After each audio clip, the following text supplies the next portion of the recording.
Okay, here we are. I should make sure that my sound is good because it's not always set up. Mic? No. Why is it opposite? Mic? Speaker? Yeah, that's right. I think because the speaker in my computer is so terrible, I have to use headphones, but then I'm also using the Yeti mic. Anyhow. So I have more thoughts on this topic of Christian civilization, and a lot of the inspiration for this is, what's up, Phlebas? I have a good accuser here, a gift of an accuser here. Love you. Sam Spency, what up, buddy? Oh, hello. Mitchell, good grief. We got a lot of friends here. John, hello. Yasberg, I don't know. Do I know who you are? Maybe. Are you Waves of Obsession? What's going on? Who are you? So I was listening to PVK has it's a members only video with I mean, what a name. Mandy, good to see you. Len. Spencer, no, the name is Vesper Stamper. Vesper Stamper. I mean, what a name, dude. Dumir. Lucas, man. Lots of friends. By the way, Lucas, I plugged your talk with Jason in the comments of this video with PVK. PVK doesn't pay attention to what I say though. So because sorcery came up, there were two parts so far of the conversation that I didn't like. One was she said she's more on the sola scriptura side of the spectrum within Orthodoxy, which I'm just like, come on. I mean, depending on what you mean by that, it was a passing comment, but like respecting scripture, cool. But sola scriptura is smart dumb. That's my succinct cliff notes of it. People won't like that, but whatever. It's rationalist. Rationalism, you can't reason with a rationalist that rationalism is irrational. And one of my oldest Lukeisms. And then the other one was sorcery. There was a passing quip about sorcery being condemned, and I immediately thought of Jason, and then Lucas, your conversations with him.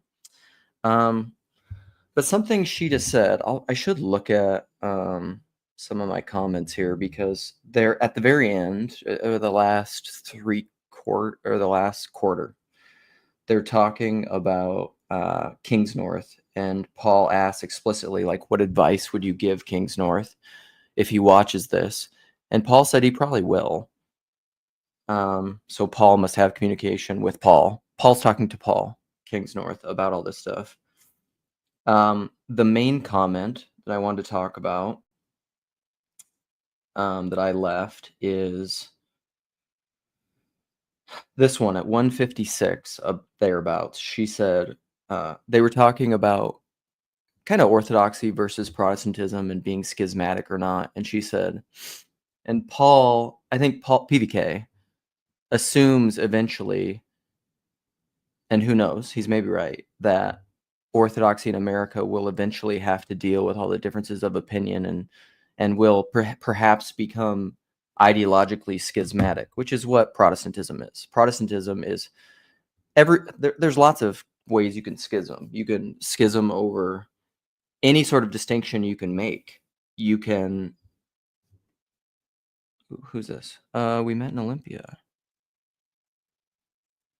Oh, dude, I know who you are. We were like play wrestling, whatever, right? Okay, got it. Sweet. It's so nice to put like an avatar to like, oh, I've met you. I know what you look like. That's cool. Okay.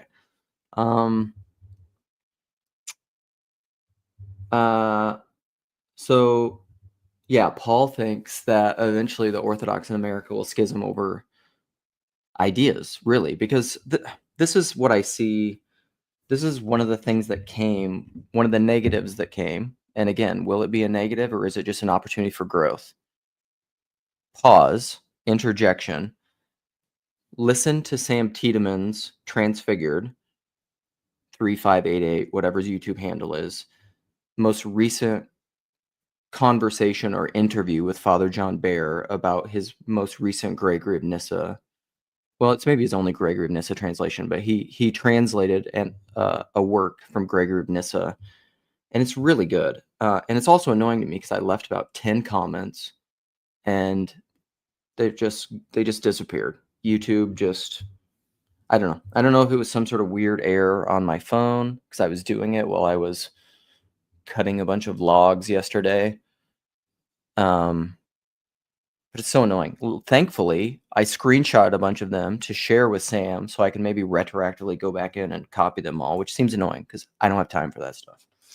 But that Gregory of Nyssa talk, I feel like it's really good. And it gets at a lot of things that I very much love, which I think is very related to Origin, about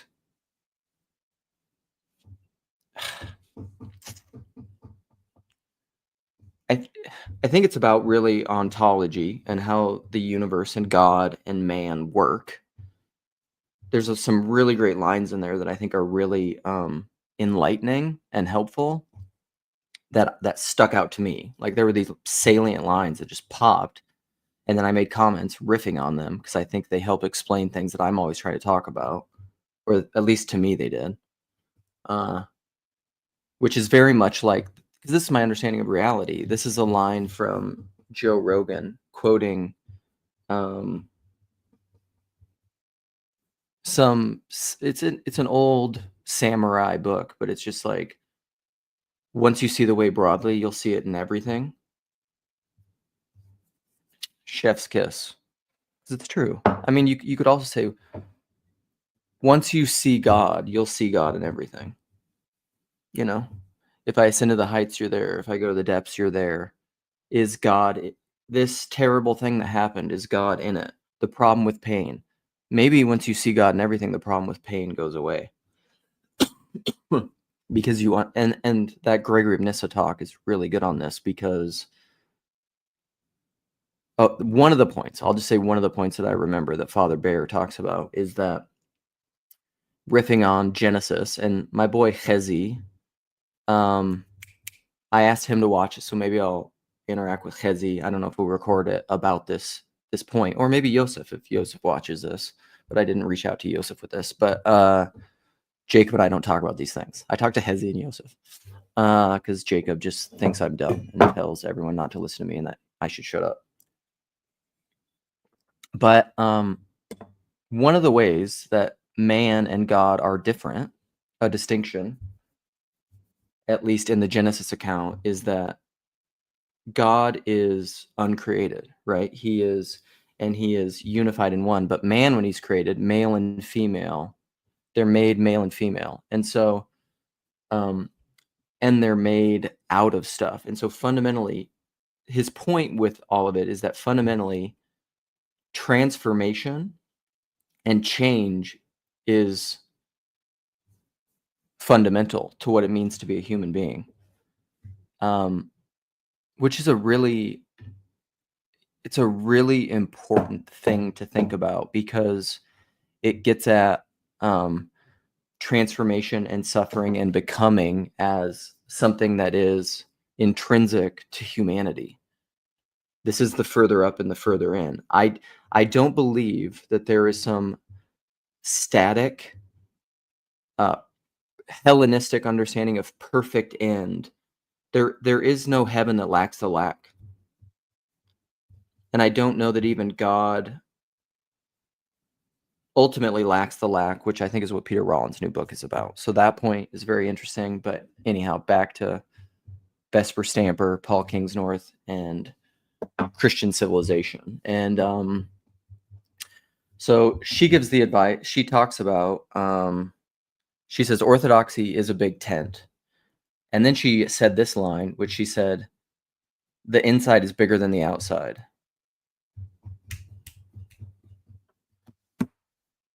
And yeah, the old will pass away. That's part of transformation. You know, your body.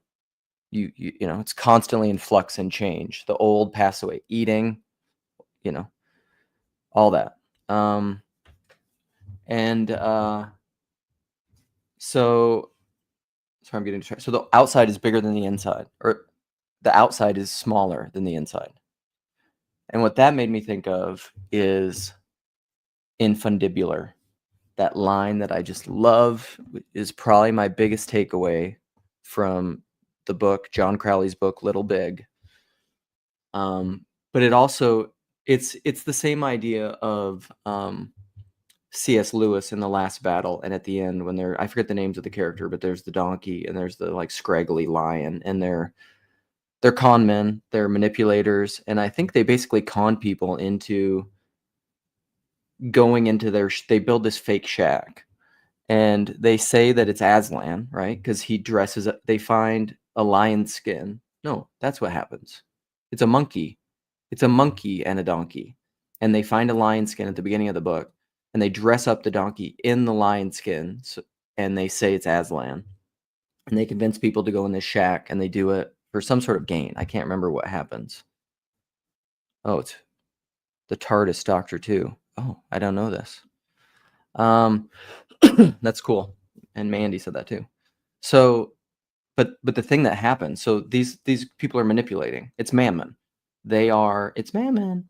They are pretending to be God for a transaction, which is a lot of what religion comes. Then this is why Peter Rollins will say that the what is it? He's always talking about the libidinal pursuit of the lack, and a lot of what religion, the Satan is what promises to fill the lack. And he says that grace is the freedom from the libidinal pursuit of the lack, the thing that will make you whole and complete. And so mammon always is trying to sell you the lack. If you do this, you'll be okay. If you do this, you'll be happy. A lot of self-improvement or exercise stuff or any sort of thing that capitalism and consumerism can sell you, most of the marketing for that is riffing on or not riffing, is keying on and abusing this libidinal pursuit of the lack, this thing, the whatever shaped hole that's inside you. Like, if I just do this, I'll be okay. If I just accomplish this, if I'm okay. And we all know it's true. It's that famous, or it's not true. It's that famous Jim Carrey speech from like the Golden Globes. And he's just like, when I come here to accept this Golden Globe, it's not just some guy. It's 2-time Academy Award winner Jim Carrey, and he's just pointing out in a hilarious way the absurdity of the libidinal pursuit of the lack, like, if I just win an Oscar, I'll be okay. If I just make $1 million, I'll be okay. If I just get married, I'll be okay. If I just accept Jesus as my Lord and Savior, I'll be okay. What if you do the thing that you think is going to make you okay, and then you find out you're not okay? So Rollins says grace is the freedom from the libidinal pursuit of the lack. And he says very often what most churches end up doing is being the Satan. They promise freedom from the libidinal pursuit of the lack, which is what the Satan does, psychoanalytically. So where did I start on all that? The lack, politics. Jacob did not come to my house last week. I was gone. I was gone the weekend Jacob came, so I was unable to see him.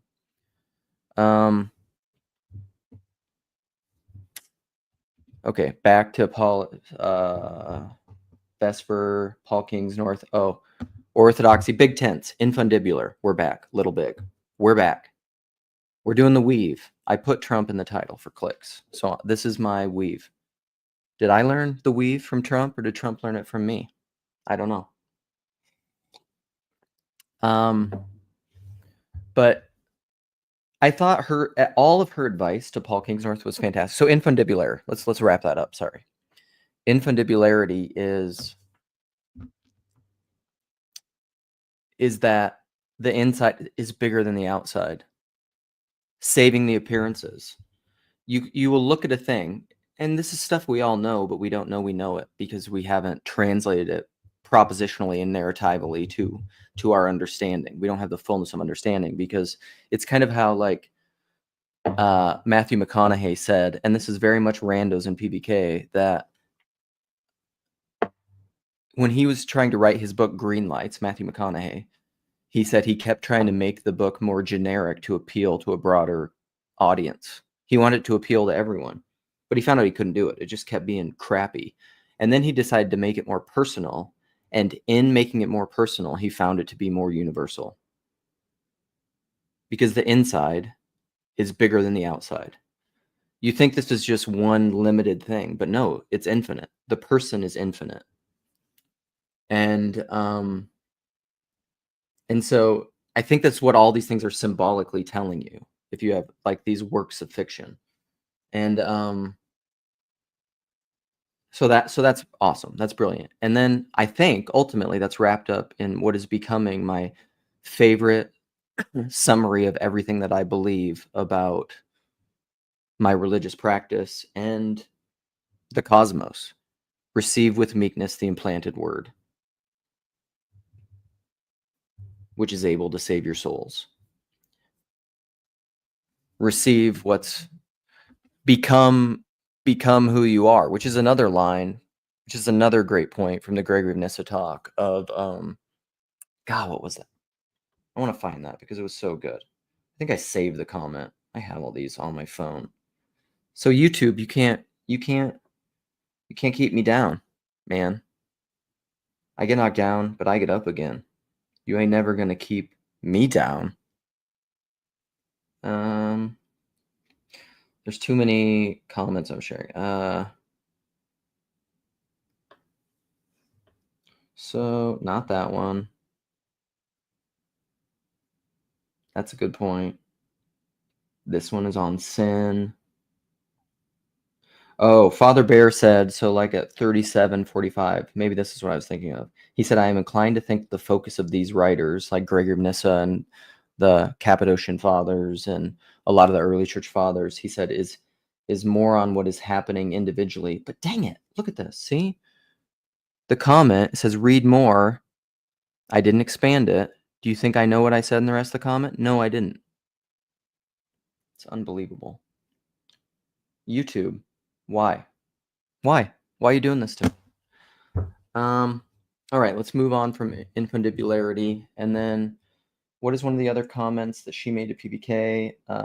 Ooh, this is another point I really want to make. And then I'll probably open this up because I'm not going to spend a lot of time doing this today because I have a bunch of things to get done before this weekend. Because my wife has special plans for me this weekend, which seems nice. I don't know what it is. It's a surprise. I like surprises, and she doesn't. So she does fun surprise things for me, and I don't do fun surprise things for her. So one of the things she says, advice to Paul Kingsnorth, she said, I want to see you. This I have to go back and edit it. I want to see you make more art. It's time to pull back from the nonfiction. And that makes me think of this clip from Joaquin Phoenix that maybe I'll play in here. It's from his, or I'll just summarize it. I have it on my channel. I clipped it on my channel because I went back to find it and I couldn't find it on YouTube. But it's from his first Joker movie, which apparently the second one sucks. That's what I've heard. And the first one was brilliant. One of my favorite films. And it's true art. It was wonderful. But something that came up a lot with that is because the movie is so violent. Joaquin Phoenix there was a lot of talk. There was a lot of chitter chatter about if films that are violent incite violence, they make people violent. And Joaquin Phoenix said, okay, I don't want to talk about this because he'd done a lot of research on the topic, he said. And he said that in his research, he says, this is the only thing I'll say about it, and we'll talk more off air about it. And he said that it's his belief that art, any sort of art, does not make people violent, but talking about the violence in the art makes people violent. There's something profound in that I still haven't gotten the words to talk about, but I think it's related to Vesper's encouragement. I was going to say admonition. Is it encouragement or admonition? It's probably a little of both to Paul Kingsnorth to make more art. And it's something that's come up in the TLC a lot about how long can we sit around and talk about things versus just making things, because that's a little bit of the difference between a culture, or you could maybe say an anti-culture, that is an attempt to be founded on ideological conversation, or even dialogos, maybe about ideas, versus something that's creating something. And I think that's also connected to the Jonathan Peugeot idea of you can't found a civilization on protest. You have to found it on creation, a sacrifice. Any true culture or civilization needs to be founded on sacrifice and creation. That's what it is. Art. So you have to sacrifice something to create something. Protest requires no sacrifice, or maybe there's a hidden sacrifice, because you can just sit in your ivory tower and you can be an armchair expert. Sorry, Dax Shepard. And you can just send out your proclamations about what's wrong with the world, and you don't have to create anything. Thank you, Clara. That's sweet. Yeah, but I mean, but is porn art, Nico? I mean, wow. I don't even want to broach that subject. So I think there's something to that of maybe instead of sitting around and critiquing culture all the time, you should be making culture, which is creating, and not in a propagandistic way, because then you're trying to manipulate culture. You're, again, and that's that great Vine Deloria quote from Graham Pardun of art is fundamentally, by its nature, opposed to idolatry. So this, I don't know if you remember, Clara, but this Vesper Stamper conversation is fantastic. And is Paul Kingsnorth too liberal for TLC? I mean, no. I'm in TLC. Like, I don't.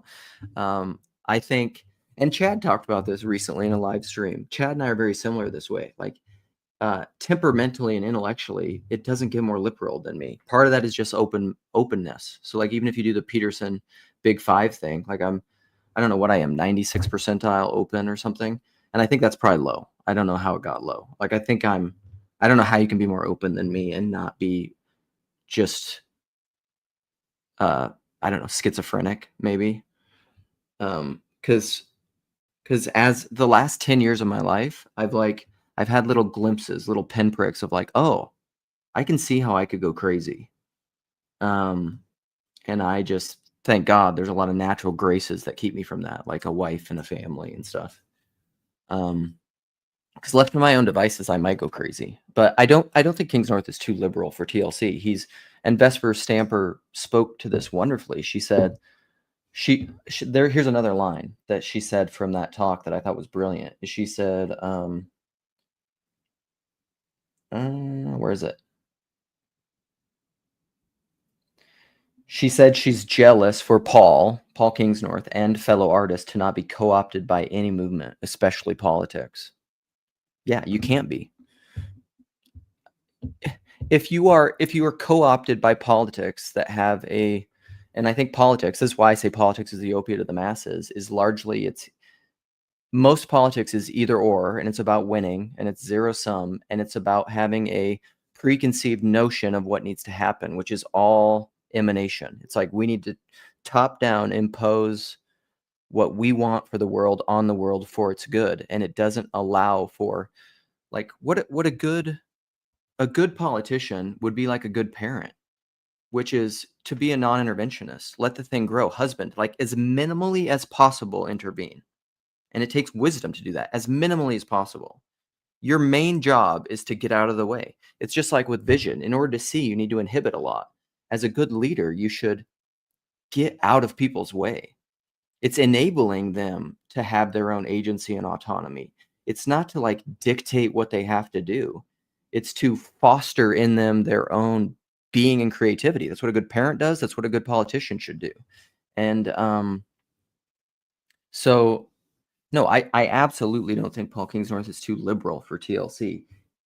We need a lot of people like that. We need all the multiplicity of what's in the TLC. Those who are very top down and want to dictate what needs to happen. Like I listened to Father Eric's Monday live stream because I saw in the thumbnail my boy Jess was in there, and I see Jess, I click because he my boy. And I put some comments in there of where I Mark Lefebvre was in there too. And I put a comment in there where I fundamentally disagree with Mark. I haven't got a notification that he saw it, but I would say this to Mark. I mean, I would have a conversation with Mark about this. I can't even remember what the comment was, but a lot of and there was another cat in there from Australia talking about how the greatest strength he sees of Catholicism is the magisterium. And I was just like,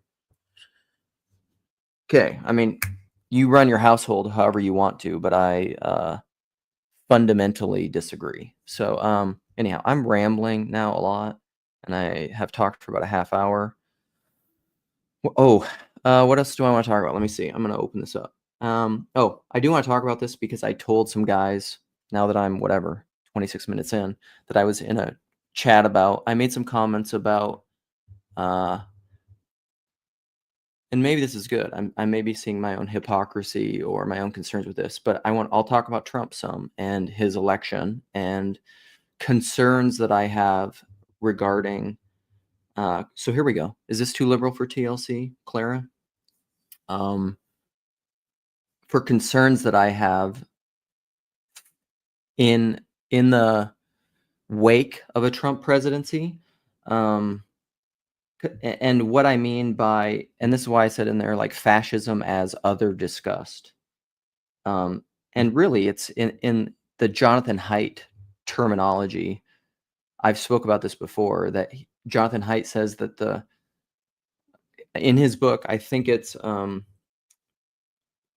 it's about politics, I think, and why good people disagree, but it's essentially about politics. And he says that most of politics and ideological disagreement really comes down to temperament and whether someone is conservative or liberal in their temperament. And a lot of this is TLC stuff. So like if someone is conservative in their temperament, they have a disgust impulse to the other.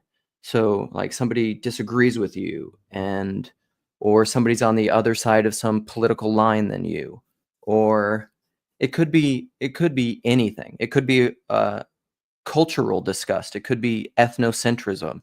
It could be racism. It could be like that person is a different skin pigmentation than me. And if your reaction to the other, whatever the category is, fill in the blank. This person is other than me. Any distinction could be sexism. It could be ageism. Could be all the isms. If someone is other than you, if you're, I don't know, not even intellectually, probably, but like your bodily reaction is disgust. And it's for like a purity. It's a call for purity, that we need to purify the household, the nation, the city, the tribe from this disgusting other. That then you're a conservative. And listen, there's good and bad on both sides of this. Like if you have a cell body and there's an intruding pathogen, you have immunities to end macrophages or whatever to get rid of the pathogen that's come into your bloodstream. And then white blood cells go and attack the pathogen, and they build immunities to it to get rid of the other thing. But the thing that's crazy though is that sometimes, and maybe this is like what poisons are, or I had a child, we went to get a wart last night, frozen at like the doctor. And one of the things that you can do for warts, you can freeze them with nitrogen, liquid nitrogen, or you can put like salicylic acid on it, I think is the acid. Or you can put what I used to do. See this? My camera's probably not good enough. I have a scar right here. Because what I used to do is I would clip them down with the clippers when I was growing up because we didn't have money to go to the doctor. And then my dad would put dehorning paste on it that we used to put on cattle, after you like burned their horns off so the cattle don't have horns, and then you put dehorning paste on it to like burn into their thing to like stop the horn from growing. We would put that on ourselves to get rid of warts, and it would burn into your flesh and stop the wart from growing. But one of the things you can put on a wart is this thing called Beetlejuice. And Beetlejuice, kind of a fun name, right? But I didn't even realize until last night the doctor told me that Beetlejuice it's a medicine that we have derived from beetles, because these beetles have a poison or some sort of secretion that they can put out on an enemy, and it will burn. It will chemically burn their enemy, and what it does on your skin is it starts bubbling up. It creates these bubbles, but it burns away things, and so the poison has become the cure. Death, maybe? Trampling down death by death, the thing that was to be feared and that was scary, the Tao, right? In chaos, if you become overly totalitarian and you want a bunch of order because you're conservative, and chaos is scary and we need structure, but then what can happen with that is you become authoritarian and totalitarian, and you have too many prescriptions, and the thing that you meant to bring life brings death, and then through the chaos and through the outside, the different thing, because it has to be, because you've enclosed off everything so tightly that it has to come from the outside, your salvation will emerge. So I don't know. Like I'm concerned with because I grew up in the 80s and the 90s, and the Pat Buchanan kind of moral majority, and I would say it was largely a cultural purity thing. It was a moralist. I mean, again, Christian Smith describing Western Tom Holland secular Christianity, blue church Christianity, he described it as moral therapeutic deism, right? So it's therapeutic. It promises to fill the lack, to give you it's therapy, it'll make you better, right? It'll give you health. It'll make you better, right? So it's therapeutic. It's moralistic, because we primarily think of sin. This is another thing that Father Bear Video is very good at, is he talks about sin and the fall in a way that is very helpful. He says it's not so much a fall from the past, it's a fall from the future. You've got to open up your mind. Free your mind, the rest will follow. So that's very good. So it's not moralistic, at least in terms of sin. It's almost impossible for a Westerner to not think of sin in moralistic categories. But what if sin just has to do with missing the mark, which is inherently part of transformation?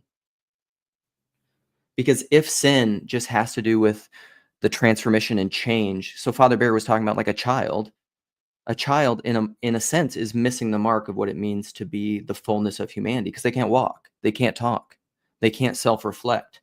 Part of that is what it means to be human, the fullness of humanity. So in a sense, a baby is a sinner, because they're missing the mark. But listen, when that hits your ear, if you're a Westerner, and I say that a baby is a sinner, you're going to think about it automatically like a fish is wet in moralistic categories. And I would argue we should do less of that. So moral therapeutic deism, and then deism is the God that's distant and divorced, the God who isn't, once you see the way broadly, you'll see it in everything, and where shall I go is to escape from your presence. The God who is inside and outside, receive with meekness the implanted word. Deism is the God who's distant and divorced, the clockmaker universe. He just created the universe and stepped back, and he's not present. Where is God? He's playing hide and seek. That's the game God most likes to play. Chess. God, what a great Jessism. That's a Jessism I like. It's that what is God's favorite game to play? Hide and seek. Because it allows for your becoming. Why do you do that with a little child? Object permanence. Scary. You're gone. No, you're here. You're gone. You're here. Light and dark.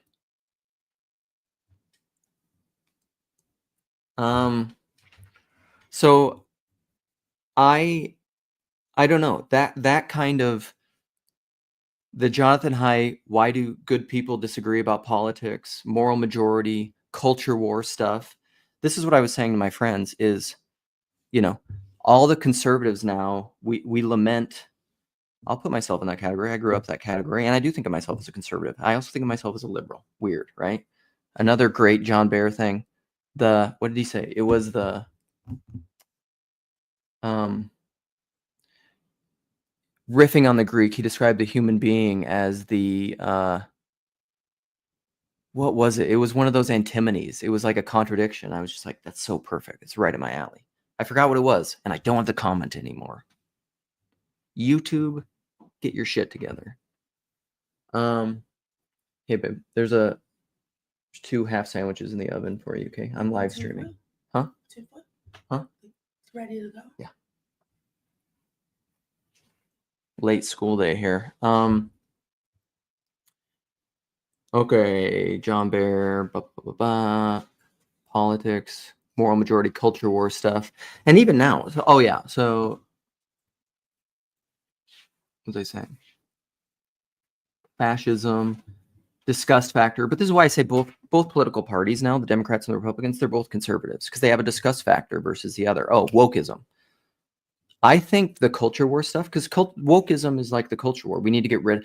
A lot of the extreme leftists are like, we need to get rid of Trump. Anybody that supports Trump, anybody that, disagrees with us, and they're a fascist, they're a bigot, they're a, they whatever, fill in the blank. That's a disgust factor. You want to purify versus the evil other. And then on the right, you'll have that too. We need to get rid of all these woke monsters. That's the woke right that Benjamin Boyce spoke about brilliantly with, I think he's talked about this with many people, but he spoke about it with, was it Seabax that had the conversation with Benjamin Boyce? The woke right. Because again, you can't get out of the frying pan into the fire. Welcome to America. The last remaining acceptable form of bigotry is against those with whom you disagree. This is what Jordan Peterson says, and I fundamentally believe that a good leader will do is that you have to reconcile with those you disagree with. It's like with your wife. If you are in a household, a house divided cannot stand, right? So if you are in a household, love you, baby, bye. If you are in a household with your wife and you win a fight, do you win in a zero-sum way? No, you don't. You're still losing because you have to love each other. You have to feel like you're both winning. It doesn't mean you can't disagree. It doesn't mean you can't have conflict, but you have to come together. And without vision, the people perish. You have to come together under a common vision. What is that? It's not just winning and eradicating the other on either side, or we'll both be damned. An eye for an eye until everyone is blind. And a true leader would unify that. And so I see any of the all the libs of TikTok bullshit since the election where conservatives are just I don't know what it's called. There's some term for this. My son was telling me, who are just enjoying watching liberals meltdown after a Trump win. That's disgusting. Matt Walsh, you're kind of whatever it is, your whole shtick that you do, even though there's maybe bits of truth in it, I want nothing to do with it. It's gross. It's disgusting. And guess what? I'm disgusted by that, but I don't want to exclude you. I will condemn your behavior because we wage war not against persons, but against powers and principalities.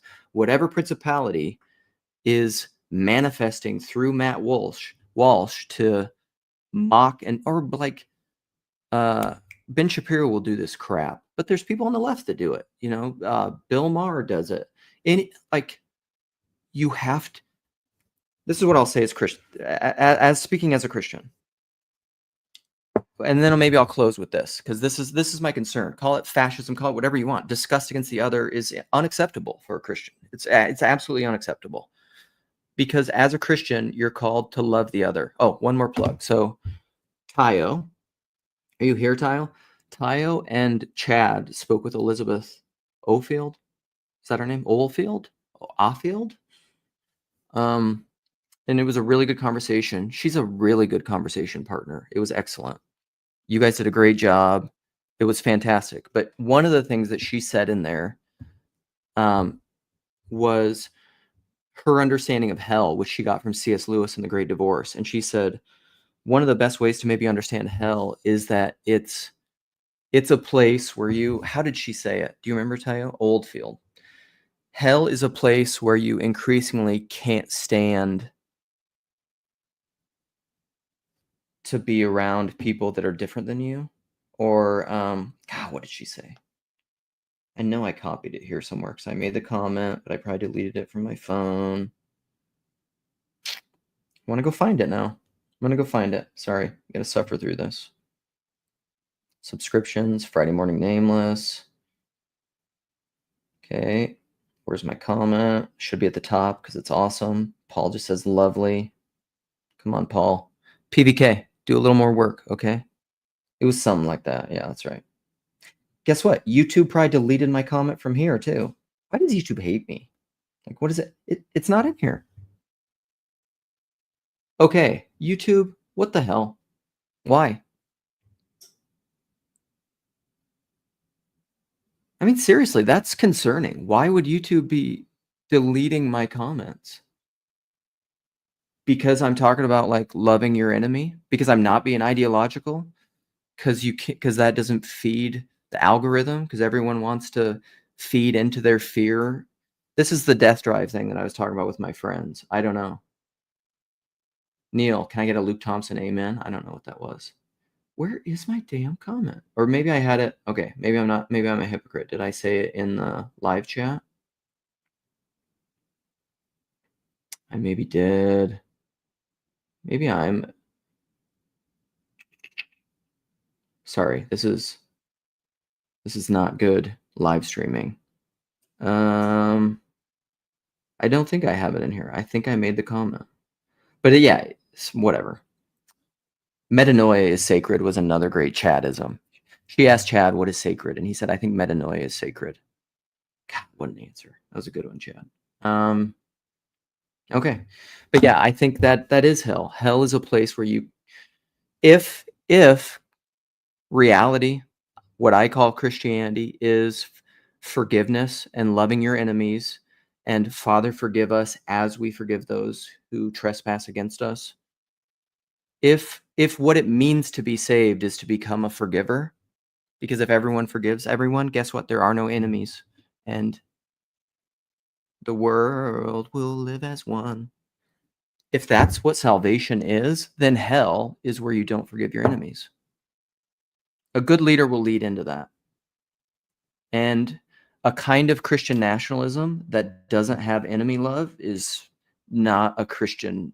It's not a Christianity I want any part of. All right, I'm going to open this up now.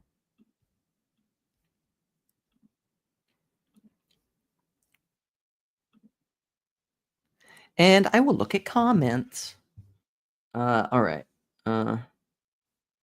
Yeah, I mean, this is unbelievable. It's annoying. YouTube, it's annoying. Stop deleting my comments. I mean, seriously, in Sam's conversation with Father Bear, I made about 10 comments. None of them are in there. And then this comment. Well, like, why is my comment with Elizabeth Oldfield gone? Stupid. All right. Hello. John, what up, buddy? Jillian, how you been? I've not been too well. I've been busy but good. I've been busy but happy because I'm trying to get a bunch of. I'm building like a wood window well, essentially, for a basement window, and I have all these 6x6 oak logs that I am doing a bunch of cutting on to make half laps. It's essentially where you cut out like half the log on both sides and then you just lap them together to make like a joint for the corners. and it was going to cost me a lot of money to have the sawmill do all that, and so I was like, well, I'll just do it. And it's a lot of work. I mean, there's a reason it costs a lot of money because it's a lot of work. Yeah. You were talking about comments. I have a bunch of notes, but you were just talking about comments. That happens to me all the time, where comments will be like, somebody will leave a comment and then it'll be hidden, and I won't see it until like later when I click on the video to rewatch it. I like to rewatch my videos, and then Nice. Or like if I'll go to the studio section, sometimes I'll see a comment there, and it's so annoying because like sometimes I feel like people think I'm ignoring them, or it's also kind of nice though because sometimes I do want to ignore comments, so it's like an excuse. But yeah, you know what is funny? Like, doesn't that seem? I don't know. Maybe that's part of it. Is that YouTube, like the comments that are really trying to unify and acknowledge distinction without division? Like YouTube will just delete those because like that doesn't keep everyone pissed off and like angry clicking and mad. I imagine there's some of that. I don't know. I have to, we have to be careful not to go crazy in this regard. But here's the thing: it's maybe not even something. This is like the conspiracy thing, where people say, don't put on something conspiracy when it could just be like idiocy or whatever. But as someone who's a spiritual person, I do think powers and principalities are operation here. So there's lots of things that human beings aren't trying to do, but yet they're doing. Yeah, because and we know that it happens like in terms of shadow banning, like when people search and stuff. Like I don't know, I think my channel might be shadow banned to some degree. I have like over 1,000 subscribers, but my videos get like 10 or 15 views. Yeah, I don't know what that is. I think that's kind of why though the subscriber account or the I think count doesn't really matter. Maybe it's that most people just use like the home thing and they just trust the algorithm. It's like I try to avoid the home screen and just try and stick to the subscription feed, Yeah. I do a little of both because to me, like the subscriptions, it's like the DAO, right? The subscription feed is the order. It's the stuff you like. You got to leave room for that. Yeah. For the algorithm to get. The algorithm is what gave us Paul Vanderklay, man. It's true. Yeah, no, that's a good way of framing it. I think I'm a big fan of the DAO. Every time you say that, I'm like, woohoo! Well, I mean, I haven't read this book yet. Somebody said, Cal. Do you know Cal? Yeah. Cal has spoken to me. Well, but not well. He's spoken to me about this a bunch, and I know somebody else is reading it, and I have it. My mother-in-law will probably buy it for me for my birthday because that's my mother. Like the easiest way for my mother-in-law to buy me things is I just have. I hate having this, but I have an Amazon wish list, and I just have books, and so she'll buy me some like expensive book, and that's usually what I get. Nice. Sometimes I buy books just because I like to have them, but I don't. I don't like read very much at all, to be honest. Same. Yeah. Same. It's rare if I read something, like even it's funny because I was gonna say this to Graham Pardon the other day because he runs his Substack, and I read his last one. I read most of it. I skimmed some of it, but I was gonna send him a little note, like a text or something. He doesn't have a smartphone, but he does have a phone, so he can read text. Where I was gonna be like, this is a huge compliment that I actually read your thing because I don't read very much stuff. Yeah, I feel that. Like even if I have certain chat, like I've a Signal chat is what I use to chat with a lot of people. And I'm in this one, for example, I'm in this one with Sam. And for whatever reason, this has been a perpetual bane of all of my group chats. I'm a big voice memo person. And I'll get in Signal chats where everybody else is text based, and it's just walls of text and text and text. Yeah. And I'm just like, I don't know who you must have a computer-based job to be able to just sit there and read that much text all day. I can't sit in front of a screen that much. I got shit to do. Yeah, for real. The text reframes your consciousness, but to avoid the deep ramble in that regard, like, yeah, I definitely feel that. Like I did that just the other day. I'm in a group chat and I said, hey, anybody want to do a call?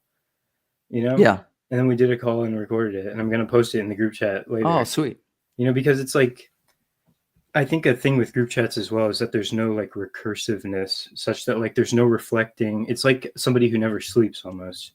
Hmm. It's like you need to take a sec to be like integrate the things that have been said, Yeah. and like, but also just I'm a big fan of like, like group chats. Like I think it's cool how in the Grail Country Discord, for example, there's the voice chat and people Yeah. can hop in the voice chat there. Good. Yeah. Maybe I'll hop on there today if there are people around, because that's another one that I watched. Because to your point, most of the content that I consume, if there's content that I'm watching, it's TLC stuff. Like that's basically all I watch outside of Mhm. every once in a while I need a break because it's just too heady. But there's been a bunch recently. So here's some plugs. Cassidy recently had a really great talk with Richard Rowland, which I need to re-listen to because there was a lot of really great stuff in there, which hopefully the few comments I made are still there. But I was like busy sawing stuff, and so you like half hear things because you're just like listening, and then you're like, but that was awesome. There was Seaback spoke with Matt C, which was really good. Because Matt C has given me like when he's in here in a live stream, he'll give me crap in text about like wanting to chat in the Grail Country, just like voice rooms, and because I'd love to talk to him after that. I felt like he had some really brilliant. They were really enlightening things to me about. I don't even know the terms. The terms were new to me, but like crowdsourcing and crowdfunding and evolutions that have happened in that. Yeah, that one was super good. Tayo agrees. So About I want to have a conversation with you. So we've kind of been. It's just been like. have we not recorded one? I don't think we have. Yeah, I've hopped on a bunch of the live streams. Yeah, that's true. That's probably why I'm confused about it. Yeah, I'm hoping after this week things settle down for me because I've been pretty preoccupied with this project I'm working on. But after I get this, I'm hoping to get most of it done this weekend, and then I think things will chill. But I don't know. It's also not true. I saw like in some tourist store once, I saw this coaster that said, in your 30s, what your 30s feel like, which I'm not in my 30s anymore, but what your 30s feel like is you say things will calm down in a couple weeks, and then it's just like that until you die. You just never, again, man, it's the libidinal pursuit of the lack. Yeah. 2 weeks, things will be calm. But I don't know that they are. I think it's probably like, it probably is that thing. It's learning to walk on water. Like you either learn to be okay with the busyness or you just live in the perpetual hell of the Protestant work ethic. That reminds me of when you were talking with Jess about Leviathan in terms of walking on the water, because that's the same image, right? Is walking on Leviathan. Yeah. And that's one of the things I had written down because that conversation that I just recorded, which I just mentioned, one of the things I was talking about the Ouroboros in that quite a bit. So I was thinking maybe, poking you, see if you had anything else to say about that. It's a very interesting, like, thing. It's like the right relationship with Leviathan. It just came to mind in the context with, like you could almost think about like the work cycle or like the next week will be better as this eternal recurrence of Leviathan, modern job lifestyle, but also just in general, there is kind of something where that chaos is always, like the Leviathan is always with us in a way. And it's like, I remember you said each in its own time at one point. It's kind of, so like, I don't know, that's a little bit of a mosaic. It's an interesting thing to me, because how do we, Leviathan is kind of the enemy, right? It's the Satan. I kind of connect those two, but it's, love thy enemy, right? So how do we, yeah, I don't know if I didn't really have a pointed question. It's more so just like you kind of reminded me of that as something I've been thinking about. Well, I don't, something that I've said before is that, sorry, my coffee coughs, Oh, dude. is that I think in the eschaton, or the new heavens and the new earth, or I'm about to have a Elizabeth Oldfield cough moment. That there was like Yeah. there was a Well, section, there was a moment in there where she coughed, and I thought they were gonna like cut it out or do something, where I was just like, oh no, Tayo and Chad just killed Elizabeth Oldfield. Like, she was coughing so hard. It's the hardest cough I've ever seen on YouTube. It was unbelievable. all good. No worries. So one of the things that I've said, to quote myself, is in the eschaton, or in the Perusia, or whatever, new heavens and new earth, when everything is, when, as Radiohead says, when everything's in its right place. Yeah, and that's what it is. You know, Leviathan has a right place, and it's in the Yes. picture. It's in the picture somewhere. Maybe it's at the Yes. bottom. Yeah. You know, it's Well, at the right. bottom. And so nothing changes and everything changes. And this is why I think kind of it's the same, it's connected to the same idea that I think a lot of this has to do with human consciousness and your own. Father Bear talks about this really well in that talk with Sam too, is that a lot of, like, there's nothing, this is a little bit of the Gnostic heresy, is like there's nothing wrong with the body and your animal urges. What a lot of is wrong is your mental things. And he used the illustration of like fasting. And fasting, this is why fasting is such a good example of this, is like, I was just talking to my wife about this the other day, but you can go a long time without food. You really can. Like, you don't need it. That's what your body is. That's why you have fat. Especially if you're fat. Like some Right. fat people have gone like, I'm pretty sure, a year or two. Like, it's crazy. Yeah, there's some guy, Rogan likes to talk about him, who was very morbidly obese, and he didn't eat for over a year or something. And it just basically, because that's what it's supposed to do. But the thing is like, so you'll have this. This is how Father Bear talked about this, because a human being is heaven and earth, right? So you have this animal part of you. That's all these urges. But like, what's different about the human being is you're not beholden to the urge, theoretically. You know, you don't have to act on a feeling or emotion or an instinct or a passion. Yeah, It doesn't mean that the passion's bad, but you don't have to act on it. And one of the things that fasting does, fasting isn't for your body, it's for your mind. Because it's training your mind the discipline of, I don't need to act on this instinct. You know, that's what fasting does. And so, and to wrap up your Ouroboros thing, is it's kind of this Orthodox idea of everything is the light of God, is the light of creation, and you're either oriented in harmony with that, which feels like fire as or trial or suffering, or as purification, because you're aligned with it. It's like the sword that takes on the aspect of the fire. So like, it doesn't stop being a sword, but it's the fire and the light is added to the sword. So it's like the glowing sword. Or you can be in opposition to that, where it melts you away and destroys you. And so like, all that exists is the light of creation, is the light of God. You know, every good gift comes down from the Father of heavenly lights, who doesn't change like shifting shadows, James. But like, if you are opposed to that, reality feels like hell. But if you are aligned to that and accepting of it, and if you receive it as a gift, it doesn't mean that it doesn't hurt, doesn't mean that it's not painful, but it strengthens you. Yeah. And it transforms you into something that you never thought you were. And so like, I think there's one reality. I really do think there's one reality. And so it's either in your alignment to that reality or your opposition to that reality. So in that sense, when I say nothing changes and everything changes, if all of humanity came into alignment with reality, we would live in the kingdom of God. Yeah. It would be the kingdom of God, but nothing would change. Yeah. Yeah. And that connects But everything would. Yeah. Yeah. And that connects with what you were saying about,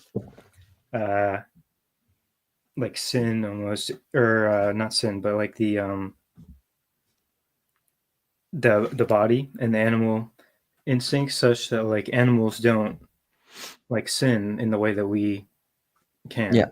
You know, and it's like creation is like the kingdom of God is here, and basically we're the only thing that's like fucking it up, Mhm. or just like kind of unable to abide where we are, or something like that. And also, and that's kind of the open circle as well. It's like, because when you're saying that when you're aligned, then I think about that as like that's when you can encounter the real, and the real is like this terrible beauty that is Mhm. in the middle, and that is, and that's how I think of the open circle, is that like when we are aligned, then this hell world that you're kind of describing there becomes we recognize it in a fuller way, which is that, oh, we are actually in the kingdom, basically, and it's like, Yeah. yeah, and there's this communion with the real, which becomes possible, but it's still that you're in creation. It's like there is still a closeness, because you haven't like ascended like Enoch or something, you're still, but there is this communion between heaven and earth, which is possible. It's so beautiful. I really love that image of Yeah. the open circle and stuff. Yeah, cool. Thanks for sharing your thoughts on Yeah. that. Yeah. Well, so Hezi's here, but he seems to have disappeared. So maybe he's getting things Yeah. figured out. I was gonna add, well, and this is it's how I talk about it. It's also the unity behind all distinction. So another thing Sam asked at the very end, which was great from this Father Bear talk, is he said he just asked Father Bear to talk about the tree of the knowledge of good and evil and the tree of life. And Father Bear said, it's been a while. I wanted to actually go back and just read through the Genesis account, because one of the things that Father Bear talked is he said, one of the weird things about this poetic thing that is Genesis is that it talks about the tree of life of the knowledge of good and evil, or the tree of the knowledge of good and evil and the tree of life. But there's one tree in the garden at the center of the garden. So it talks about two trees, but there's one tree at the center. And so he says the way that he understands that then is there's this tree and there's this tree. So it's the tree of life and the tree of the knowledge of good and evil, which is and this is related to his idea of the fall, which he says the fall isn't so much a fall from, as it's in like a past sense. You're not falling from the past, but you're falling almost from the future. It's Yeah, I like it's that. your call of becoming truly human. Yeah, I like that that way of that visual. Yeah. Dang, we lost Hezi, dude. We did. And I think I'm just gonna call it, because I gotta go. And but dude, let's okay, so I finally had my Randos talk. So for people out there, here's a plug for Randos United. I did talk to Sam Spencer, who was here earlier. And it was a great talk. I loved that. It was great talking to that guy. I'd love to talk to him more. And Chris was going to come chat because he has thoughts on all my political stuff, no doubt. Because he said something earlier, like he said, "Yeah, justice," and I said, "Chris, come on." I feel like responding to Chris, and this seems like a hubristic thing to say, but like Jesus talking to the disciples, like, "How long have I been with you?" Like, I'm not anti-justice. Don't say I'm anti-justice. Like, I talk about George McDonald's justice sermon all the time. That's like one of my bingos. So I believe in justice. Okay, let's give Hezi's coming back. Let's give Hezi the final word. No pressure. No pressure, brother. It's the final word? Yeah. That's it? After this, you're shutting down? That was the plan. Oh, man. First of all, Jonathan, how are you doing? Good, man. Nice to see you. How you doing? Thank God. Doing well. Well, I guess just on the two things you guys were discussing. One, with regards to the Leviathan, there's different interpretations. I mean, there's also the Leviathan. If you look at the verses, it's two different kinds of snakes. One has this metal back. One is breathing fire. There's also a whole female and male version of the Leviathan. But specifically, the battle between the behemoth and the Leviathan, the interpretation I appreciate the most is that the Leviathan should be seen as sort of unchecked nature, or like the tov vavohu. And our job is, and this is something that many religious people are scared of is to look at nature not as something that we necessarily need to transcend, but rather something that we need to upgrade and sanctify, right? We have it in a very small version anytime we eat something, right? I'm taking an apple and I'm eating it, and I'm then basically I am sanctifying and elevating all those elements of that apple through a human and what I could do with it, right? Same thing with the animal, if I'm doing it properly, right? The hunter is actually there and he hunts and is going to be for the next year. In Judaism, we understand that would be like the animal is willing to die for that purpose, because that is like sort of like a noble cause, sort of the circle of life. And when we look at the Leviathan and nature in general, we have to realize how all elements of nature need to ultimately be elevated. And then it goes from holy to holy of holies. And that's, in a certain sense, one interpretation of the Leviathan. But again, we could go very deep into that concept. Secondly, with regards to you guys were having a discussion about sort of like the animalistic portion of the man, and I mentioned in the comments, well, that's really sort of what the story of Icarus is coming to teach us, right? There's the Libris, which is life, and all of us have this issue, which we're half man, half minotaur, right? And like there's this animal in me that I can't transcend. Comes the Greeks and says, if you use the intellect, right, you could fly, and then you'll be able to remove yourself from this Libris. Now, where Daedalus gets it right, he knows that you can't go further than the sun, right? So he tells Icarus, like, be careful, because if you try to see what's behind these ideas we have, you might end up burning yourself. In Judaism, the attitude is a little different with regards to we believe we're being invited on eagle's wings, in a certain sense, to go as high as we want. God is telling us, and this has to do with revelation. We're not scared to go close to the sun, because we believe that behind the sun, it's not a mystery. Rather, we know that these values have been told to us and these ethics have been given to us by God, right? So that allows us, in a certain sense, to rely that we could keep on flying higher, and try to transcend that animalistic part of us. But that doesn't mean we should. That doesn't mean we should deny the fact that the Minotaur is us ultimately. But like, again, that could go very different directions, and if you need to go, we could go.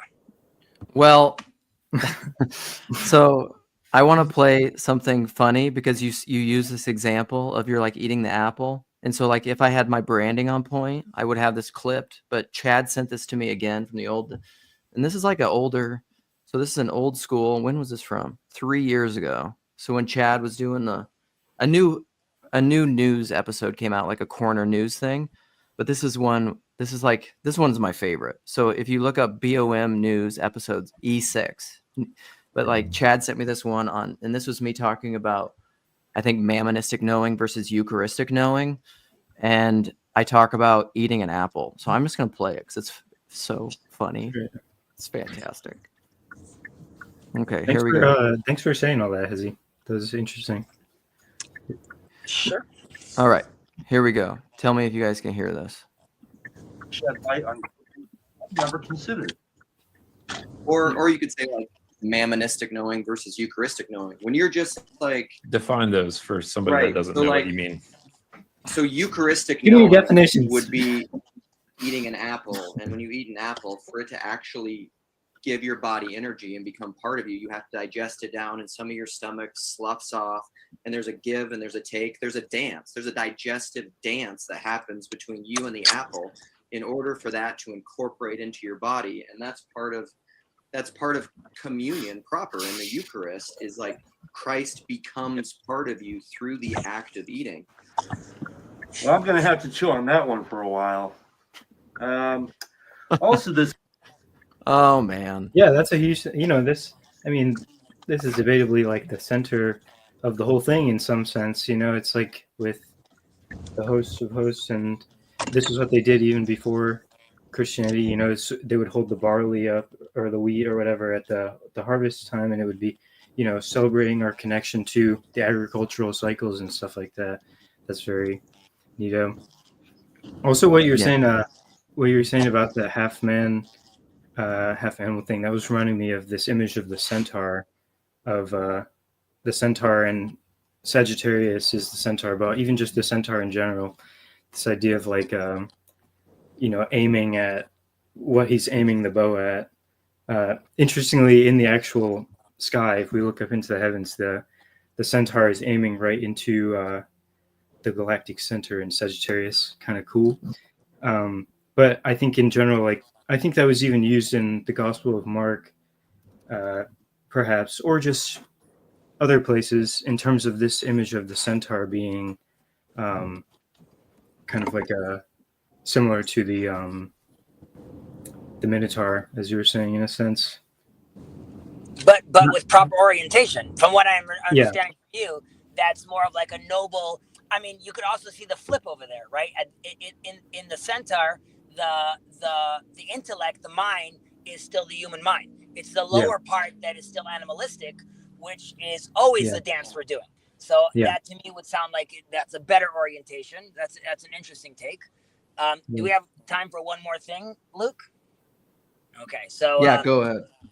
Just with regards to the apple, I mentioned this around this corner before, but a good example of the relationship, let's say, with let's say the animals, is the story of Elijah and the prophets, the false prophets of Baal, right? So they come and say, let's basically have a sacrifice off, right? Who's God going to accept?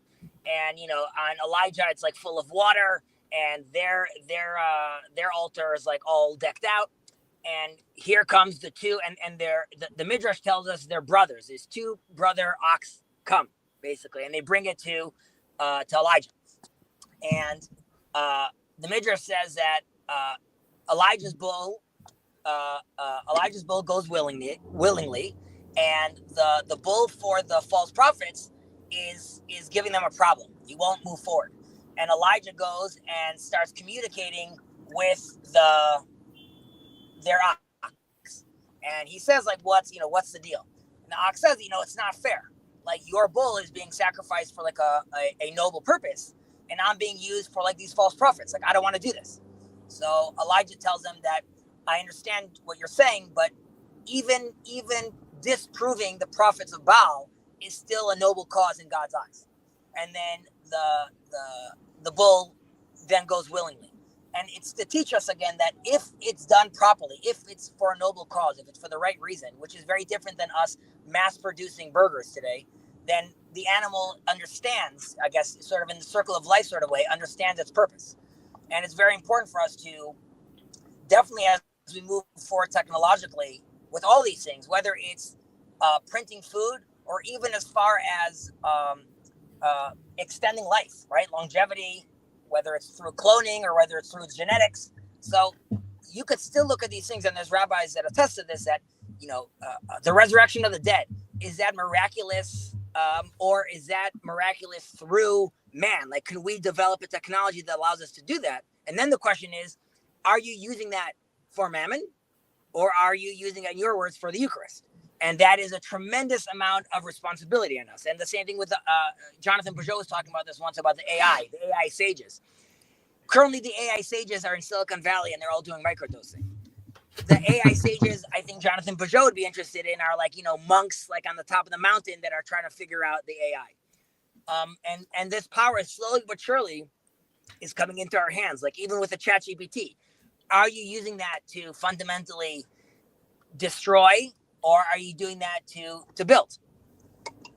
Yeah, no, these are great thoughts, Chezi. For sure. We need to, sometime you and I should talk more about technological stuff, because I know you're a little more, I mean, everything that you just said I think is wonderful, but you're more bullish on, I'm still a little Paul Kingsnorthy Luddite, like. It's crazy. I had brought up Leviathan because that's what I was talking about in this conversation that I just had, and the other main topic in that conversation was about AI and like how these connect. So it's crazy that like like this whole topic of technology and like what does it mean to have a right relationship with the technological and stuff, like that's exactly I think I agree that it's super interesting, and like there's I'm also on the fence a bit, Luke. Like I tend to be, it's like AI, let's just throw the whole thing away, but that's what I was talking about. I was talking with Owen,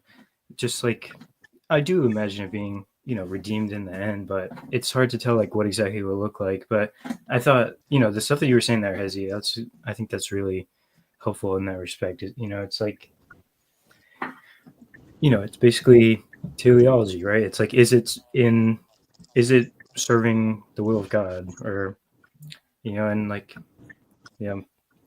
What's hard to know with technology though is it's like this gets at that, like, art is fundamentally opposed to idolatry. Can technology be art? Can it be artistic? Because otherwise, like, the problem with Can you repeat that, Luke? They used to be the same word, right? Like, yeah. No, I agree.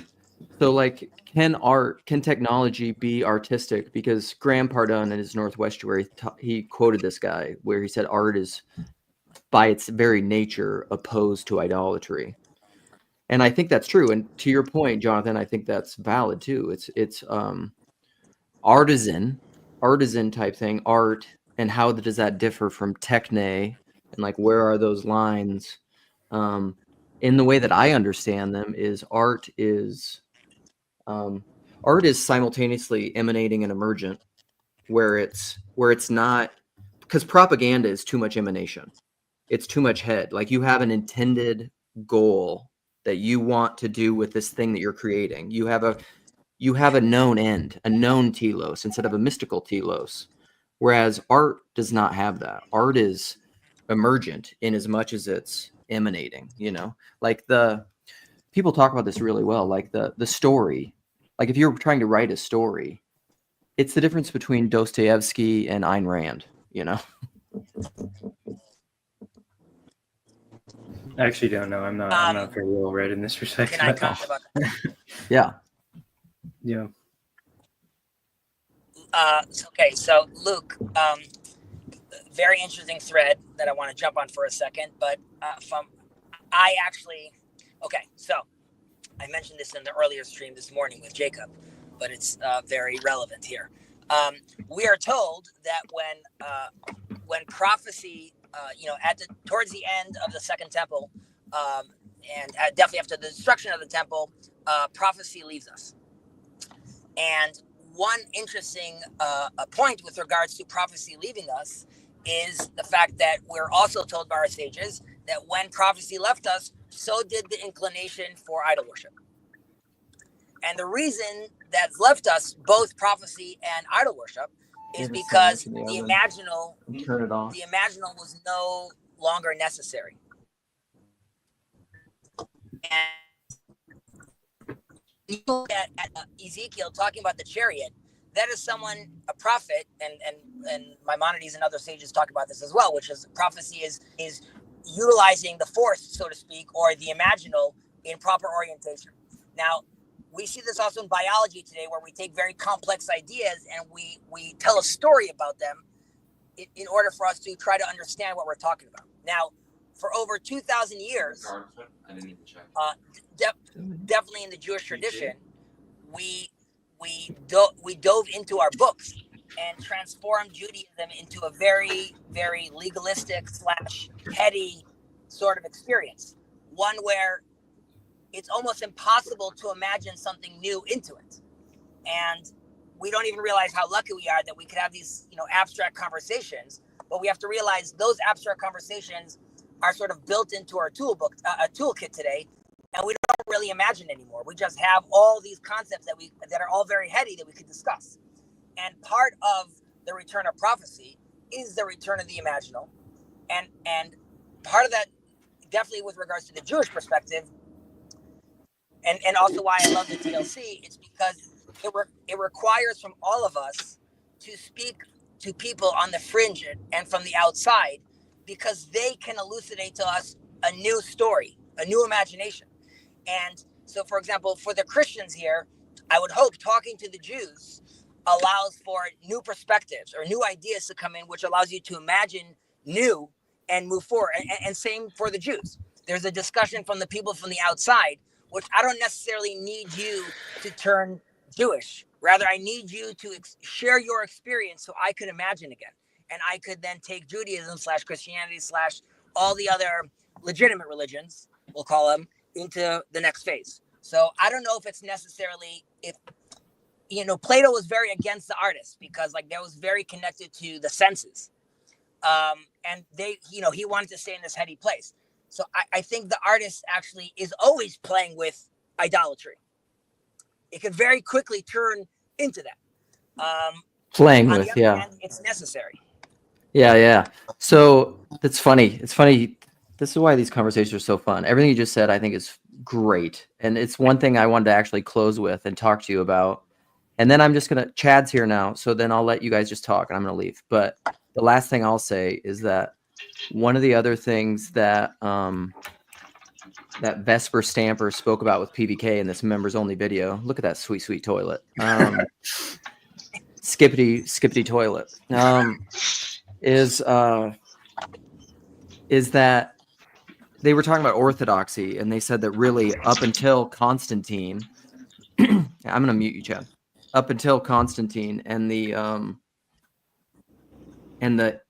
Christianity's empire, which is back to all this Christian civilization stuff, is that it was just known as the way. It wasn't even called Christianity, but really what it was there were two schools of Judaism that were just side by side. Christianity wasn't even thought of as, it was thought of as Judaism. It was just a different kind of Judaism. And so I mean, I don't know what this TLC thing is. I don't know what this friendship thing is between you and me. I like you a lot. And I almost wonder, like, maybe we're shooting too low in trying to go. We're trying to go back. We talk about the first schism in Christianity, right? And the Catholic Church and the Orthodox Church and the Oriental Orthodox. Maybe let's even go further back. Let's get back to like reuniting Christianity and Judaism.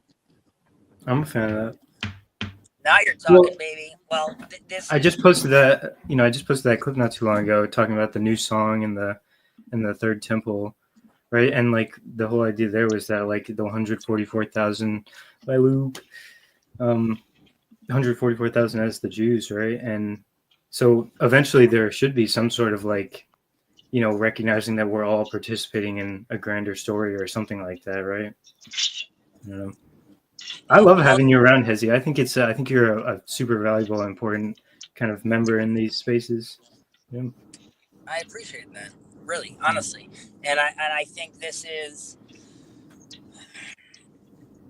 I mean, I honestly do believe that as a rabbi that I really like has said, and I used this quote before, which is, we both can't be Israel, but we both realize that we are two trees that are being nourished from the same spring, and we are like, how does he say it? Like brothers looking for each other in the field. And while there's always a left hand and the right hand, and they're not the same, nevertheless, they could both, if oriented properly, could fold into each other and hold hands. And that is part of this journey. And I think it requires both religions, both traditions to look back at their sources. It requires both traditions to realize where and how, I don't want to say reform can happen, but rather potentially go back to different versions of communication. And but that's, we all know that's very difficult. Sometimes we forget that we are very blessed to be little magical place.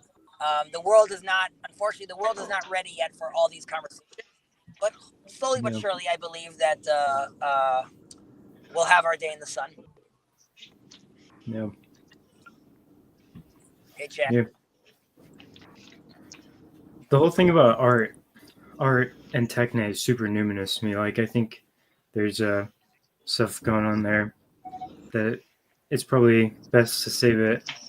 Or I don't know if I can. I don't know if I have the energy to go all into it, but just that whole idea of like the redemption of art or something like that. It's like, or the difference between, you kind of made a distinction between like techne and art, right? In a way, or I'm not. Yeah. Well, I don't know. I mean, don't have you could see anything. this Yeah. in. I don't have anything particular. It's Can just. you hear me? It's just. Yeah. Sorry. I think there was a bit of a lag.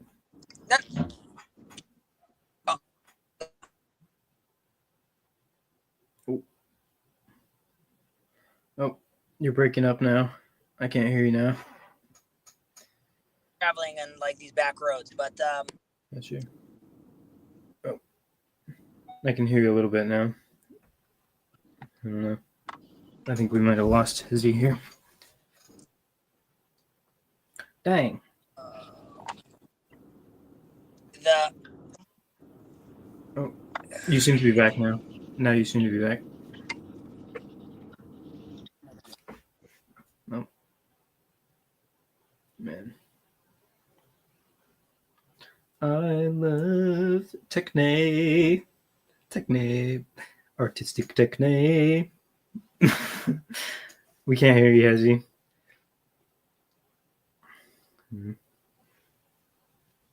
Thing. How's it going, Chad? Nice. Nice. I don't know if I can unmute Chad here. I don't think I can. Well, here we are, y'all. I can unmute. It's just I'm hammering, you know. Yeah, sure. Probably not too good on people's ears. Yeah, maybe we should call it. All right. Oh, Sam. Hey, how's it going? Good. How are you? Good, good. Glad to meet you. Enjoyed. Got here just in listening time. to We you were last just night. about to. I think we were just about to shut it down because Chad's a hammer in. Hezzy has lost connection, but I'm glad you hopped in, dude. How's it going? I watched your conversation with Luke. I watched a lot of stuff, so it's hard for me to kind of draw memories from it. But No worries. yeah, how you been? Good, good. You were just talking about art and techne, and that's an area I'm really trying to make more sense of. So I know you said you were maybe feeling a little too tired to delve into it now, but maybe we I'm can down to get try. Okay. I'll probably go in like maybe 20 minutes or so, but yeah, I mean, I think that's because I don't know. I think it connects to, I don't know how long you were listening, but all the stuff about Leviathan and like Yeah.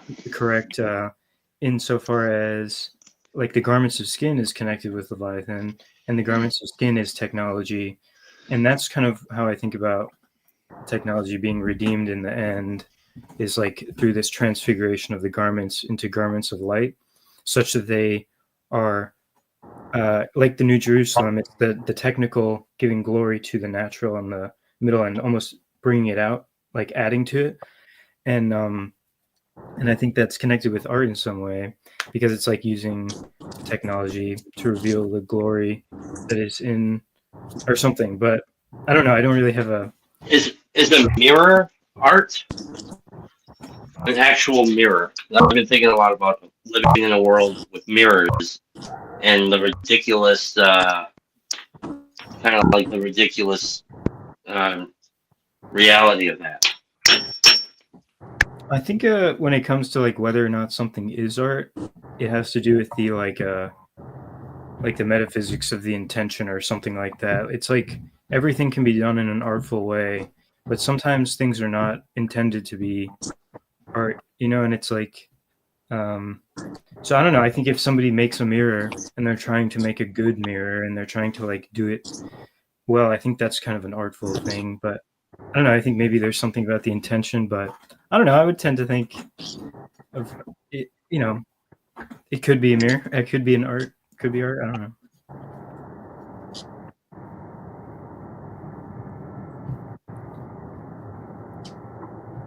I was thinking about how you were just, someone mentioned something about like technology being used, like how can you use AI for good, or can you use technology for good, or can things be redeemed in that way? And it just reminded me of the whole concept of the swords being beaten into plowshares, the spears being turned into pruning hooks. sort of this eschatological vision of it is a technology that, I mean, this is nuclear energy, this is dynamite, there's like, it kind of lives in this balance of, I wouldn't know if say it's always a neutral space, but it's like it can be used for good or for evil. It can, and being the kind of people who can rightly handle it, who can transform it into something that is ultimately redemptive and contributes to the well-ordered cosmos, I think is the aim, you know. Yeah. Even it's like even like idea of like perception and what can you even see. So I happen to work in a space which is all about helping people shape technology into a more whatever user friendly or efficacious solution. Typically the web technologies, but that butts into all kinds of different spaces. And what you end up facing a lot of times is folks who are so absorbed with the technology itself, they can't break out of that myopia. They're kind of just focused on, this is so amazing, look what it can do, and they're not able to get to the point of like, well, what is the actual progress? Let's not be focused on the down here on the earth of what's happening, but look up and see into the heavens, that we can draw upward, like how glorious it should be. And especially in the kind of the tech space that the circles I frequent, there's an aversion to sort of the divine, the vertical on the on the cross. There's an aversion to looking vertically up into the heavens. It's sort of like the techno-utopian materialist world is very it's very earthly, I guess you could say. That was reminding me. Also, welcome, Chris. Nice to meet you. I don't think we've met. Nice to meet you. No, nice to meet you too. Cool. What you were saying there, Sam, it reminds me of Marshall McLuhan on The Medium is the Message. Almost like the stuff down here is the medium, and the stuff up here is the message. And the way that he talked about it was that basically the message is kind of like how it's actually transforming you in something like that. So it's like, it's not about what the text says, it's about the fact that you're reading text and it's framing your consciousness, you know? So it's like the tech bros are perhaps not thinking about like the spiritual implications of the technology or something such that, and it reminds me of how he also said that in Christ, the medium and the message are the same. There is no difference. And I think about that as like the embodied person of Christ, or, maybe it's more of this like second coming ethereal Christ or something. But I tend to think about that as like meeting Christ face to face. That's the medium and the message are same. You're seeing, God, the face of God has been revealed in Christ. So it's that almost like the techne, like, because I also think about, I don't know, there's so much, it's hard to, what am I trying to say here? That the in-person is like, that's where the medium and the message are more close or something. And but even there we can use the technology incorrectly or something, and it can become a closed system. And like, so I don't know, that's kind of a bunch of random words, but this idea of how the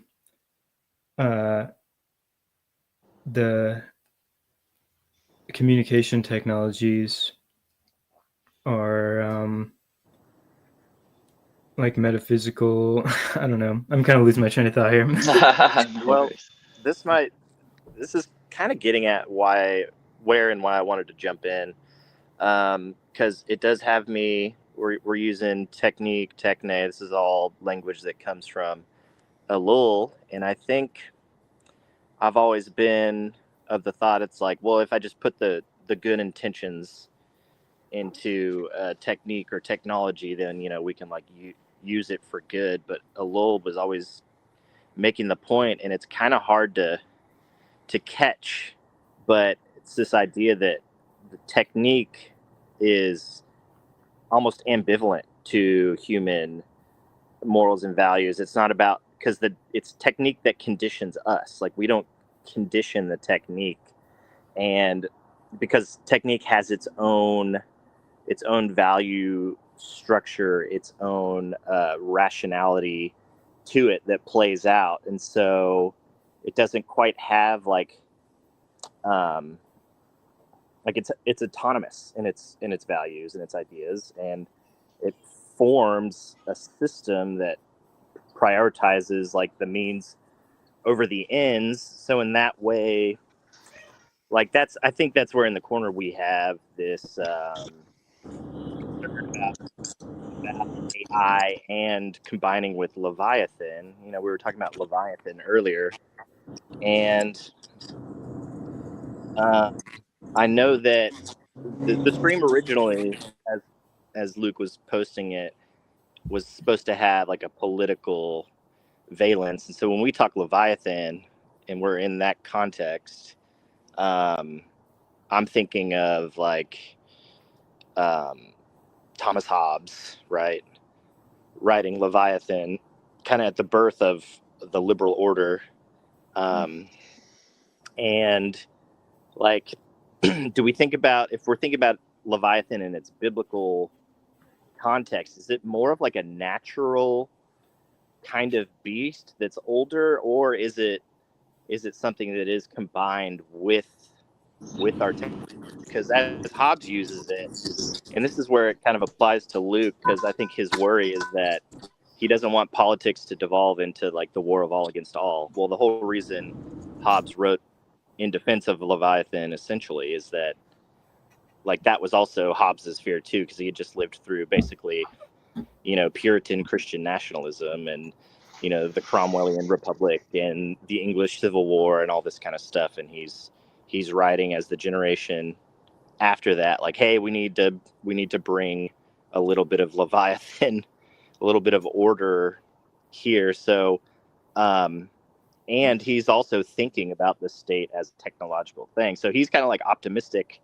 about like accelerating governance to like a system that can be ordered in like this reactive way. But I think our worry is that like we all worry about the AI God, and I think it does help to use this idea of an agency of its own, like of a personality, that power and principality, rather than Lowell's language that seems like very technical and almost mechanistic. And I think maybe he uses that because it's the point he wants to make, that technology does have this mechanistic logic that conditions us. But I don't know. I'm trying to figure out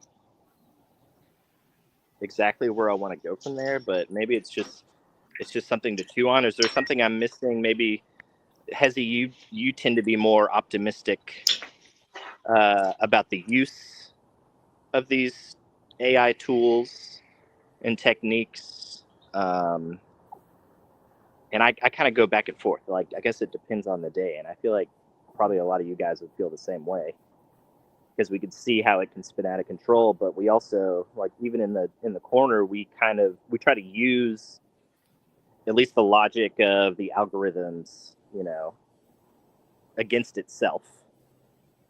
And I think that's what makes TLC a more open silo, I guess.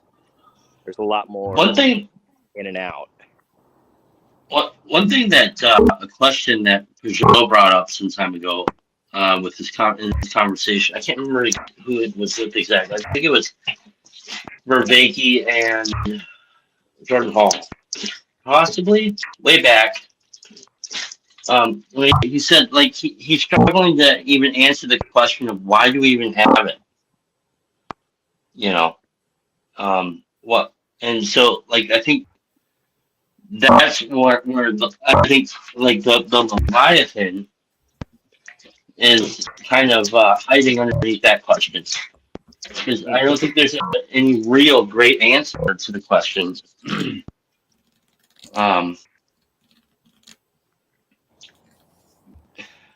Yeah, I mean, like, not only why do we go to the moon, right?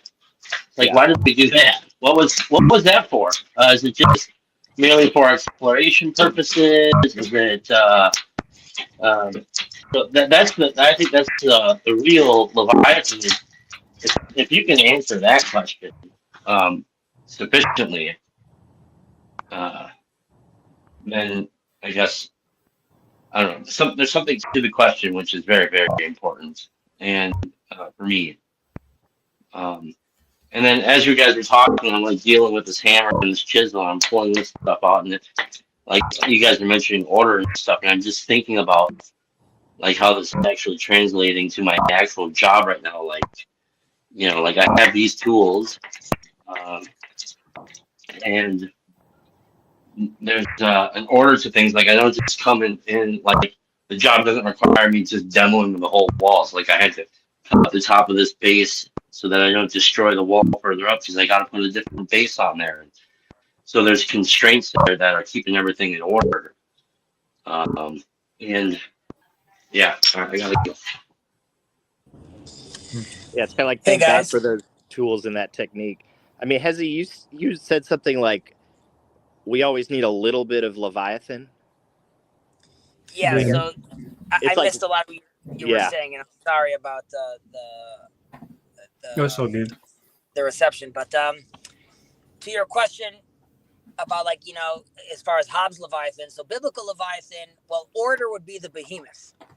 And now we are told that at the end, at the eschaton, so to speak, the behemoth and the Leviathan, they fight with each other, and the righteous get to observe this battle. And ultimately, after the Leviathan is killed, they sit and have a meal in a tent built, made out of the Leviathan's skin. And that is to show that, like, now that it's been vanquished, order can be set upon this sort of tov vavohu nature, and it could be elevated. And that's why the righteous are enjoying that, because they no longer feel that tension that we feel today between the behemoth and the Leviathan. Just one more note about the technology. So we have two lineages, right? We have Cain and we have Seth, right? Abel obviously is killed. Now, Seth, we're known as like the godly men, and but they don't do anything, right? Enoch disappears, and Noah, he just takes care of his family in the flood, but they're not innovators. On the other hand, the lineage of Cain is building weapons, building technology, building tools. Now they use it for the wrong things, but No, he's breaking up. This was so good. We don't want to miss this. Yeah. Oh no, they're clearly breaking up. They're clearly. Nope. Damn. Damn it. Okay, I think you might be fine. I think you might be fine again. No. Dang, the tradition of Cain, bro. Cain's family got to step it up. Make these tools better. Yeah, it sucks that we're missing all that, because I might be missing the trajectory of what Hezi is explaining. But from what I understand, the tools that they were making were the tools of war. So I don't know, like the intentionality. It's like, oh, they just like didn't dominate through war, right, or something. Like, I think that's the problem with the technology. It's weird that in the story, the righteous ones are the ones that don't do any technology. Like, that seems to lend towards a Lowell's critique of like worrying about being skeptical of relying on techne to solve our problems. Mm-hmm. And it does connect. I mean, it does connect to the rocket going to the moon, because, okay, we know who ran NASA after the war. It was Werner von Braun, who was the head of the Nazi V2 rocket program. And so the technology, the Nazis are making V2 rockets in underground bunkers with literal Jewish slave labor, like absolutely horrific. They're doing it for the Nazi regime to win the war, right? Dominate all of Europe. Bad, right? Okay, they used it for the wrong stuff. They even acted out their badness in how they did it. So did we did we redeem, or did Wernher von Braun redeem himself by using the V2 rocket technology to get to the moon? Because that's a good aim, whether it's for like reigniting a vision of pioneering exploration and going beyond our limits and all this kind of thing. You know, it does provide a different vision of what technology can do. And this is 20 years after the horrors of World War II. So, I mean, we're still stuck, basically. I don't know if we're ever going to like complete the system or, you know, square the circle. It's like we're still stuck in this back and forth conversation. But it seems like it's ramping up, right? Because now we got nukes. Now we got AI. Do we have nuke systems attached to AI? What happens when the logic, you know, gets beyond the logic of the system, gets beyond human control? Because if the machine conditions us, you know, we're in a bad spot. What's can you just tell me the author, how you're spelling it? Ellul, Chris? Yes, Ellul. Okay. And this is from his book, The Technological Society, which is a beastly tome. But, Yeah. I mean, he takes 100 pages to explain technique. Yikes. That's it, and then he goes a few hundred pages more. But, I mean, he also has he has some shorter things. He has one on propaganda that's great. Sure. The formation of men's minds, kind of the same propaganda as the technology. My my cursory big picture from Peugeot and Lord of Spirits stuff that I've taken in terms of technology is that there is some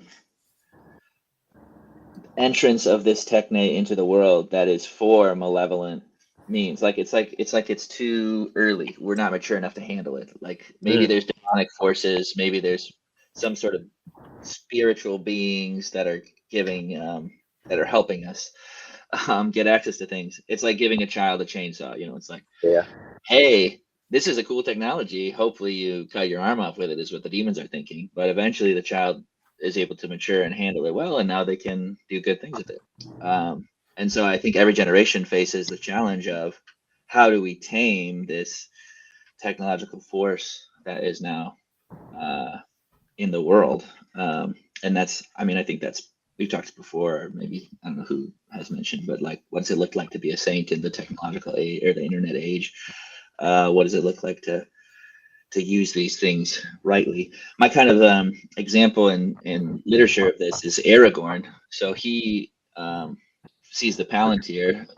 So first of all, you get Pippin, big picture. So Sauron has the Palantir, and he's corrupted through it by accessing Sauron. You can do all kinds of amazing things in it. He thinks he's going to rule the world and bring it under his control, but of course Sauron, the dark force, is too strong for him. And then you've got Denethor, who goes crazy. He's got access to the Palantir, and it makes him go mad. Pippin touches it and gets very injured. He's like wounded on a deep soul level. And Gandalf is like, I'm not even going to touch this thing. Like, he covers it. He's like, don't let me near. I don't want to even touch this. But Aragorn, of course, he uses the hands of the king, or the hands of healing. He's able to actually heal Pippin. And then he's also able to take the stone and become the master of the stone, because by wrestling, of course, with the Dark Lord and revealing himself, even that, he's using it in a way that's like even a little bit tricky. Like, it's not, he's deceiving the Dark Lord in a way. So he's able to master that by his his years and years of maturity and faithfulness and manly sort of integrity and all of these things. But that's kind of, I think, maybe the literary example of what it looks like in the I really like that, because Sauron and his armies are Saruman, this vast technological beastly force. I think we're all a lot like Pippin, just exactly the way we all here we are staring through our mirrored stones, speaking to each other and reading and misreading, and you know, it's Pippin's use of the technology is just like this naive curiosity. It's kind of what happened with me in psychedelics. Right, yeah. Yeah, naive curiosity and enchantment and ignorance of what it is, is like, and so but his naivete, made Sauron miss Frodo, right? Like he started looking in all the wrong places. So, the technology, it's like manipulated without implying any intentionality to it. And yeah, it's interesting that Aragorn's able to use like subterfuge and trickery, things that we would think are, wrong or a sin, in order to confound the enemy, use its powers against it. But of course, the trick there is that, like, the real object of technology was the ring, and the righteous thing to do was to destroy it. So this makes me think of that Batman movie. I think it's Dark Knight, where basically Wayne Enterprises has built this massive surveillance state in Gotham, right? And they destroyed it at the end, yeah. And he gives Batman the keys to it, and Batman's like, I'm gonna use it for good. I'm gonna save the people on the boat. I'm gonna find the Joker. I'm gonna figure it out, and then shut it down. And he does it, right? He does it at the end, and it's also where he's like, he becomes the bad guy for the sake of the story of Gotham, right? He, like, lays himself upon the altar of the narrative. Yeah, I've got Luke Thompson in the chat telling me to wrap it up. Want to get everybody's last words, particularly Hezi, because I feel like he's been like just charging up, like something's gonna. No. But also, if I may toss in my last word, what you're saying there, I think you even used the word tower. It reminded me of the Tower of Babel is this technical image, and you also had this. You mentioned this idea of the timeliness of it, and like whether or not it's, we're just not ready for like the Palantir. It's like approaching it in the right way at the right time. And it's like, I almost think about, because the technology there was the language. And this is where I think this is super interesting, because language is like the most powerful technology in a sense, I think. And when we get it right, it's like everything, it fixes everything else in some way. And it's that once they had the language together, then they could do anything, but it's just that maybe it wasn't the right time. I think maybe now is the time where we have the universal language and we come together in some way. Yeah, but Hezi, and last words from everybody, please. Yes. Man, that was frustrating. Okay, so proper use of technology. I'm going to use the Tower of Babel, the Tabernacle, and the Urim and Tumim as an example of how technology needs to be used properly. So God comes to our boy Mo and tells him, all right, build me a tabernacle. And